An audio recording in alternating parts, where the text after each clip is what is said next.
Well, the French government is calling for a Christmas truce in farmers' protests.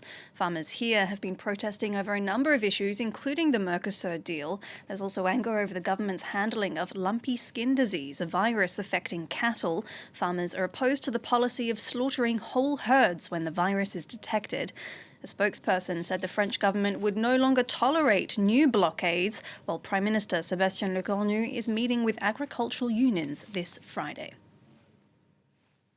Well, for more on this Mercosur story, we can cross live to Chris Hegadorn, who's an adjunct professor of global food politics at Sciences Po University in Paris. Thank you very much for being with us on France 24. I want to start by, this Mercosur deal is delayed then, but it's certainly not dead, is it? Many EU leaders still want to see this through. Indeed, yeah. The latest news, what I'm seeing and speaking to people about, is a delay into early January to give more time, ostensibly, for political leaders in Europe to find the support they need to make the deal happen, make the deal meaningful, make sure that there is enough support, right? As you suggested, at least 65% of the EU population and at least 15 out of the 27 member states signing on. Now, there's been, the French have been clear for some time now that this deal, as it had currently been negotiated, was quite challenging. Italy has also raised its concerns, Poland, another one. But at the end of the day, the question is this going to be good for Europe or not, politically, economically, for its role in the world in terms of leadership and for the incomes and livelihoods of its people, including its farmers? Well, supporters of the deal say that it defends multilateralism, in a world where Donald Trump is turning trade on its head. Do you agree with that assessment? I do. As you can probably tell by my accent, I'm originally from the United States, and I know very well that there is a skepticism in the current administration about European leadership, about its ability to defend itself, to act on behalf of global trade deals that move the global economy forward. And so I think if European leaders decide that after 20 years of negotiation, they still can't get a deal across the end line, that's not. It's going to play to the message that Donald Trump and others are messaging, that Europe is leadership is just not doing what it needs to do. Obviously, the Russians would be delighted to see Europeans face more internal conflict, and if they fail to pass this deal, obviously it does little to bring raise incomes from a trade deal. Global trade deals, in the aggregate, tend to be quite positive for economic development, for incomes, for sustainability, with the right safeguards, social, economic, environmental, and others. But now is the time for European leadership to really step up and make do on the 20 years of work that's gone into this.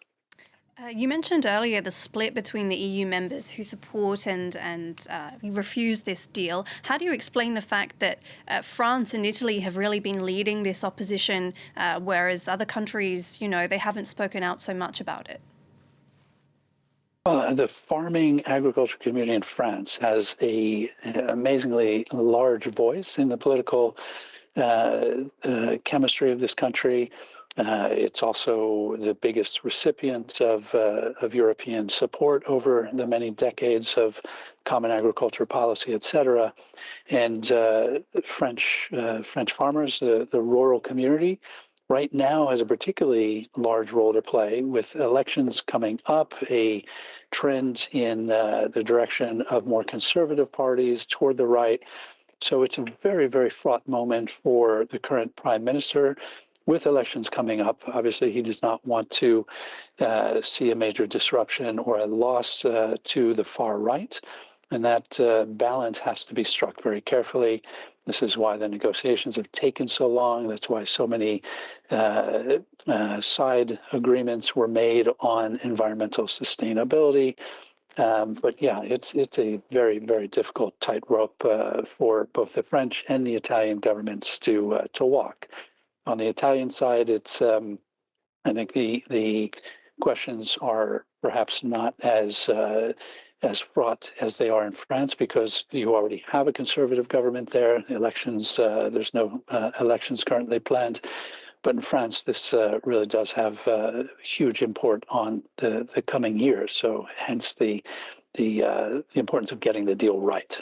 So, what kinds of safeguards are you referring to there when you say, okay, leaders need to step up and make these assurances for farmers? What's a likely policy that can be accepted by all members? Well, one of the big issues, and right, I mean, if you are a French farmer, a cattle farmer in particular, you're going to be concerned about any other competition that's coming in. French farmers are already well stressed under a lot of red tape, a lot of economic difficulties. So they want to make sure that France is not being undermined, that its high standards around animal health, around environmental protections are not being undermined in importing lower standards at their expense. So environmental standards, obviously, we have seen over the last decades how the Brazilian rainforest is being essentially turned into cattle farms and soybean plantations. That's a kind of issue that has really gotten both the agricultural community and the environmental community working on the same script to say, look, any trade deal can't undermine EU standards, high standards, and we all hope to see those standards upheld. Obviously, we don't want to see a race to the bottom with poor policy on environment and animal welfare safeguards as well. Well, we've been speaking a lot about the European standpoint in this, but what about the South American Mercosur countries? As you mentioned, this has been going on for years trying to get this deal through. What consequences might this extra delay have for them, if any? So look, I mean, politically, right, this is a two-sided argument. The Mercosur players are not going to just wait around and take further hits. They've negotiated over 20 years. They've come to an agreement that they can live with. They have Mr. Lula leading the charge, but he's not. It's not unanimous. There are countries that have concerns about opening the Mercosur market to European imports. Right? They have competitive dislocations that are looming in such a large deal. So, but this is a question of looking at the overall plus versus particular sector pain. Bloomberg Economics, for example, has estimated for Mercosur, the bloc would be boosted, basically the economy would be boosted by about 0.7%.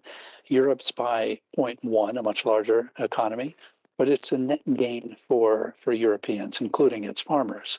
And this is where this question of maybe thinking about innovation and going back to that geopolitical question you asked earlier, how can Europe really look differently at food and agriculture going forward?